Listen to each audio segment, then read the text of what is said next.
bernegara atau bertetangga, kita bayangkan jangan bernegara dulu, terlalu luas, bertetangga saja ukuran, karena nanti sama, bernegara sama bertetangga itu hadisnya sama. Kita di kampung itu ya ada masjid, dan orang-orang yang nggak sholat juga nyumbang masjid. Bahkan ada yang nyumbang masjid banyak terus tidak sholat, karena keramik saya sudah sholat katanya. Saya pernah ketemu orang model gitu itu ya ada. Jadi, tapi ada juga yang sholat terus tapi nggak pernah nyumbang masjid. Ya orang banyak. Intinya itu Allah itu punya tradisi, punya sunnatullah. Kebaikan ya dihitung, kejelekan juga dihitung. Yang saya hormati bapak-bapak yang ada di depan, terutama Bapak Kiai Gus Baha. Perkenalkan, nama saya Imran, asal dari Poso, Sulawesi Tengah. Alhamdulillah pada kesempatan hari ini kita diberikan nikmat oleh Allah untuk bisa bertemu dengan Bapak Kiai yang mungkin secara pribadi dan mewakili mungkin perasaan teman-teman semua di sini. Ada kerinduan, keinginan untuk berjumpa langsung dengan Kiai, dan alhamdulillah terlaksana dengan berkat intinya dari Allah Subhanahu wa taala melalui bapak-bapak kita dari Densus bisa memfasilitasi.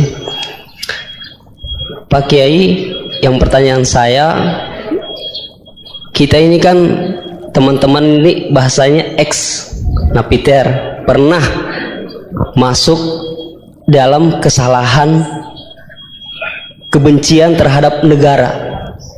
Bahkan diantara kita ini ingin membentuk negara sendiri, ya kan? Apalagi kami dari Poso, terutama MIT Mujahidin Indonesia Timur itu pengen bentuk komunitas bahkan negara di Poso, gitu loh. Artinya ada kebencian-kebencian. Nah, bagaimana? Karena kami dulunya punya doktrin negara ini negara yang togut, gitu loh. Negara kafir yang wajib untuk kita perangi, kita musuhi, dan orang-orang yang berkembang kita pokoknya kita basmilah sampai tegak negara ini, negara Islam versi kami saat itu. Nah, mungkin ada pesan atau ujangan nasihat untuk kami ini untuk semakin kuat, ataupun ada kisah-kisah ataupun ayat-ayat yang menjelaskan bagaimana kita itu harus sungguh-sungguh mencintai negara kita yang kita cintai ini. Kemudian yang kedua, Pak Kiai, terkait masalah ihsan ini seperti apa? Karena mahwal Islam, mahwal iman. Nah, ihsan ini kita mungkin yang belum terlalu kami pahami. Apa itu ihsan yang kata Nabi, anta'budullaha ka'annaka tarahu fa illam takun tarahu fa innahu yarak. Mungkin ada penjelasannya, Pak Kiai, Gus. Mungkin hanya ini yang dapat saya sampaikan. Assalamualaikum warahmatullahi wabarakatuh. Assalamualaikum warahmatullahi wabarakatuh. Nama saya Wildan dari Malang. Alhamdulillah hari ini bisa bertemu dengan Gus Baha, yang memang dari saya waktu di dalam udah ngikuti YouTube-nya pada masa itu, dan di sini Gus mungkin terdiri dari banyak saudara-saudara kita yang dari berbagai tempat, berbagai karakter dan berbagai sifat. Nah, yang saya ingin tanyakan, bagaimana kita memupuk konsep persaudaraan tanpa memandang kepentingan duniawi. Karena kebanyakan dari kita bersaudara karena kepentingan, bukan bersaudara karena ya kita adalah saudara. Terus kemudian yang kedua yang ingin saya tanyakan itu, kita hari ini adalah mengalami degradasi moral yang luar biasa. Akhlak, sopan santun nyaris sedikit demi sedikit hilang. Nah, bagaimana cara kita untuk memupuk agar generasi kita selanjutnya tetap berakhlak, beretika terhadap yang lebih tua, ataupun kepada sesamanya, ataupun kepada yang lebih kecil. Mungkin sekian dari saya. Assalamualaikum warahmatullahi wabarakatuh.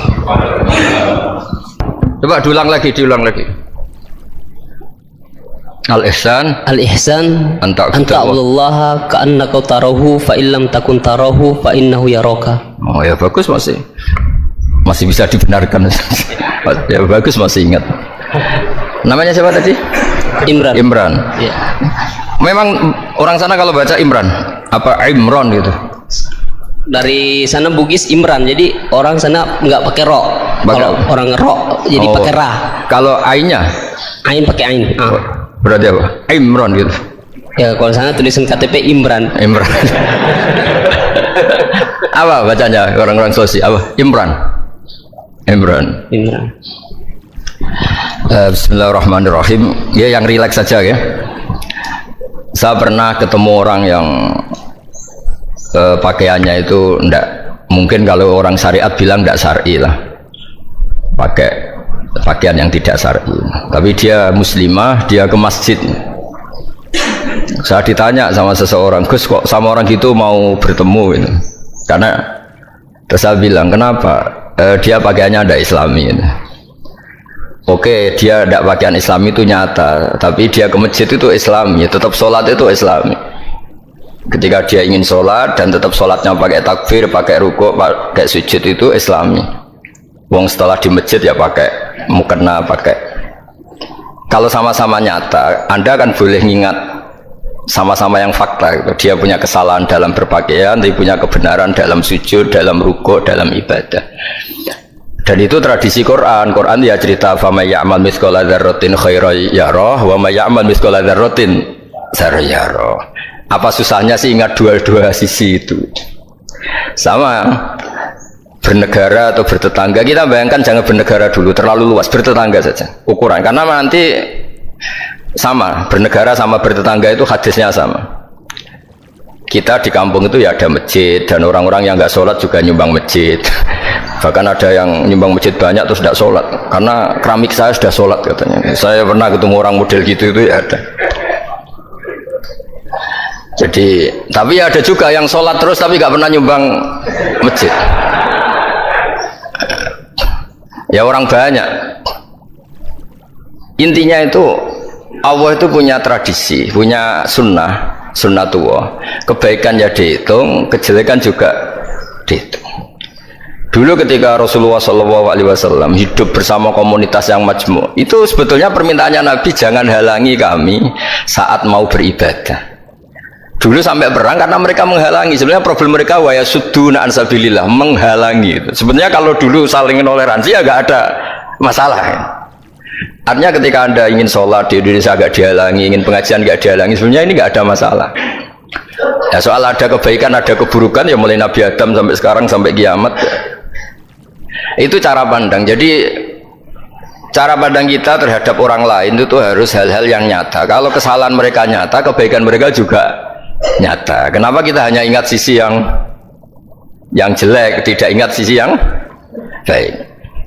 Saya sering cerita ke santri-santri saya, setiap saya pengajian diundang orang di mana-mana itu saya mesti istighfar. Karena gak ada pilihan. Saat saya datang ke pengajian di Sulawesi, misalnya saya tinggal ngaji di sini.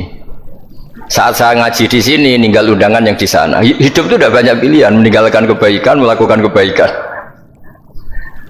Artinya gini, dalam kebaikan saja ada kebaikan yang ditinggalkan. Apalagi dalam kejelekan. Makanya di sini ada pepatah terkenal dalam ilmu tasawuf tuh, wastighfaruna yahtaju ilal istighfar. Saat Anda baik saja butuh istighfar. Bapak saya kalau guyon gini, Mas Sofyan, ada imam istiqomah jadi imam masjid sampai tua sampai batuk-batuk, itu bagus istiqomah, tapi itu masalah kata bapak, akhirnya nggak kaderisasi katanya. Itu istiqomah apa nggak mau diganti orang lain katanya. Ada kiai dai di mana-mana, itu mesti orang muji, oh itu dai di mana-mana, laris nggak pernah di rumah, pondoknya pasti bubar itu karena nggak ditinggal. Jadi kebaikan seperti ada orang sering sowan kiai, wah itu malah lebih masalah lagi kan. Kadang kiainya pas istirahat, yang disalamkan template uang jatah susu anaknya. Hari itu waya tagihan malah lari sowan kiai. Nah, harusnya di rumah ada berdoain tagihan listrik entah apa. Jadi makanya di hikam itu terkenal kata-kata Manusia itu siapa? Manusia itu mangkanat mahasinuhu masawiyah fakih falatakunu masawihi masawiyah. Manusia itu orang ketika baik saja salah, apalagi pas salah. Coba saya misalnya pidato begini, di atas panggung saya orang alim pidato nasihati orang. Di saat yang sama seperti yang tanya Mas Wildan tadi, ada agak sopannya. Di situ ada mungkin orang yang lebih sepuh dibanding saya. Masa lebih muda kok di atas? Yang di bawah lebih tua. Ada tidak sopannya? Mau nggak pidato disuruh, mau di atas disuruh, nggak sopan sama yang. Tapi misalnya yang paling sepuh pidato nggak pernah ngaji kok pidato, terus gimana? Artinya ketika kita baik saja ada salahnya, apalagi pas salah. Sebab itu ajaran Rasulullah itu suruh berdoa Rabbana dzolamna anfusana. Sebelum minta itu merasa ya Allah kita ini mendolimi diri kita sendiri, karena dalam pilihan-pilihan itu pasti ada salahnya. Coba misalnya Anda bangun masjid habis 2 miliar, yang harusnya 1 miliar sudah jadi. Terus nanti suatu saat ketemu Allah ditanya, itu ada orang miskin, fakir miskin, yatim. Andai kan kamu sumbang 1 miliar itu sejahtera semua, gara-gara kamu bangun masjid terlalu mewah. Ya tapi kadang-kadang orang kebaikannya itu orientasinya bangun masjid, gak tertarik nyumbang fakir. Saat itu cara berpikir gitu mau apa? Tapi kalau dia kumuluhur manusia terbaik karena bangun masjid 2 miliar, coba diaudit secara kepentingan syar'i. Penting mana dengan ngasih makan fakir miskin? Penting mana dengan menikahkan janda misalnya? Penting mana dengan pendidikan? Apa artinya masjid mewah orang nggak tahu halal haram, nggak tahu najis, nggak tahu cara sesuci, nggak tahu cara adzan yang benar? Terus penting mana untuk beli kitab sama dipakai masjid? Apa artinya beli kitab apa tapi nggak makan? Penting mana makan sama beli kitab? Ada auditnya. Nah, makanya manusia itu ketika baik pun disuruh istighfar, apalagi ketika salah. Nah dengan perasaan seperti itu kebencian pada orang lain luluh, karena potensi baik pada orang lain ternyata tinggi, dan potensi salah ke kita juga tinggi. Nah dilatih gitu. Jadi di Ihya itu ada kitab tawaduk. Kitab tawaduk itu dilatih ketemu orang tua. Gua aksaru ibadatan, dia mesti ibadahnya lebih banyak karena lebih tua dibanding saya, pasti sholatnya lebih lama dibanding saya. Ketika Anda sudah tua melihat anak-anak, gua aqallu minni maksiatan, mesti maksiatnya tidak banyak karena masih kecil.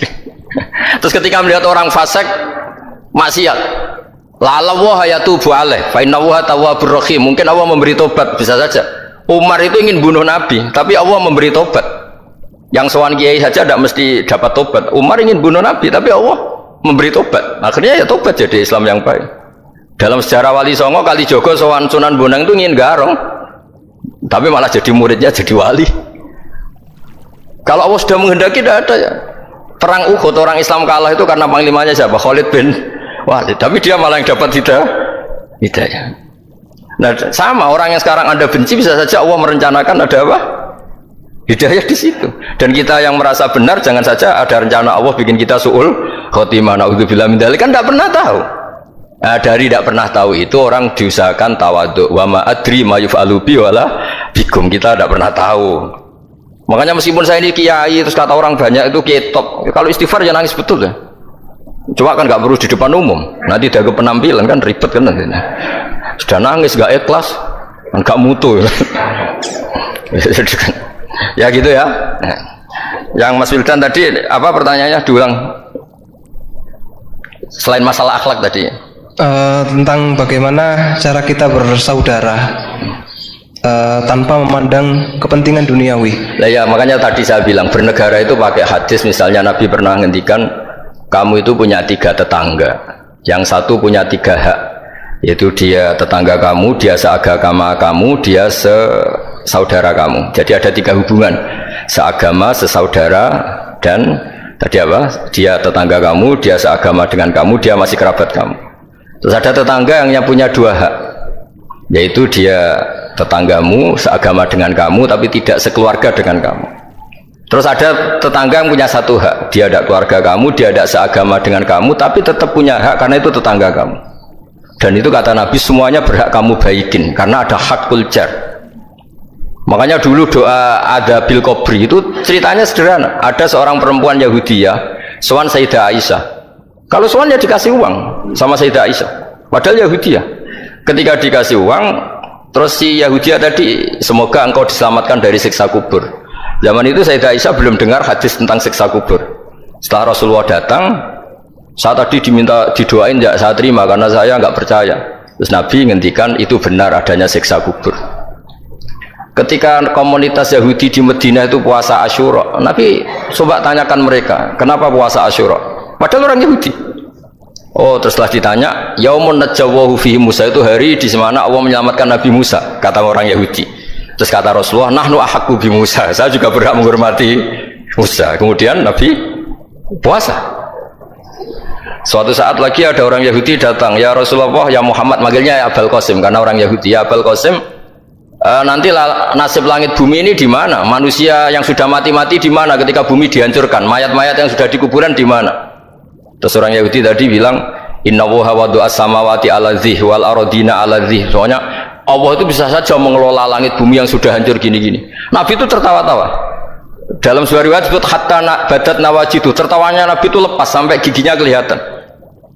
Kata rawinya tasdiqan liqaulil khabri, karena Nabi membenarkan orang Yahudi tadi. Jadi intinya dalam banyak hal itu ya dicari kesamaan. Makanya kalau interaksi dengan kelompok lain, kata Nabi, la tusaddiquhum wa la tukadzibuhum. Kamu jangan mengiyakan, juga jangan menolak. Kamu tolak jangan-jangan pas yang sama dengan ajaran kita.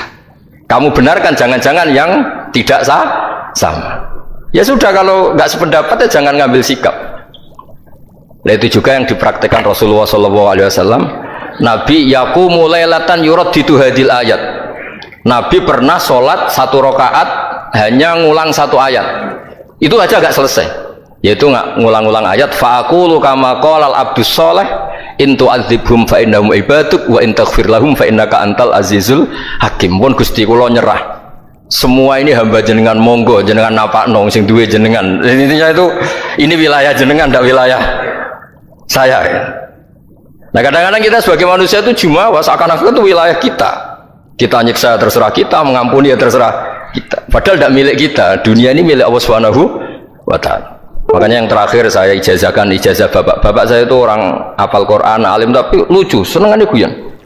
Kalau ngajarkan saya tauhid, tasawuf itu gampang. Kamu punya tetangga, punya Innova. Terus kamu berpikir, kamu miskin berpikir, itu pajaknya saja berapa? Kalau apa itu bannya sudah halus itu gantinya kayak apa, kalau rusak kayak apa. Terus kata bapak, orang melok duwe kok mikir, udah ikut punya kok mikir.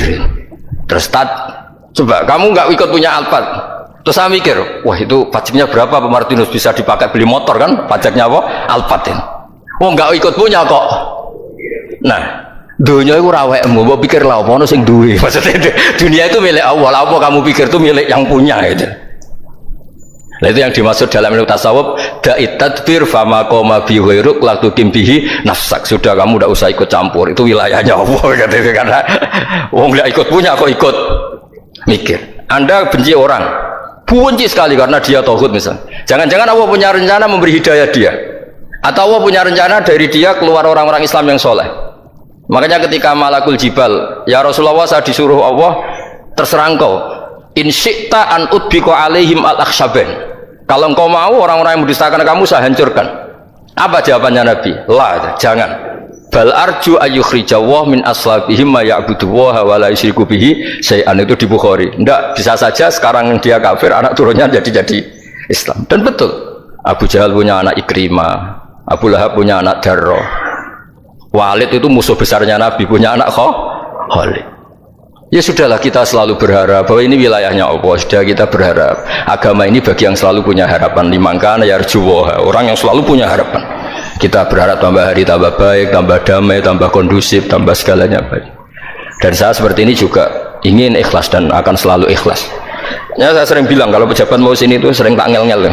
Saya ini sudah ingin Indonesia itu baik itu tanpa diminta. Kalau diminta itu malah seakan-akan saya belum melakukan. Ini kan sudah saya lakukan kok baru minta.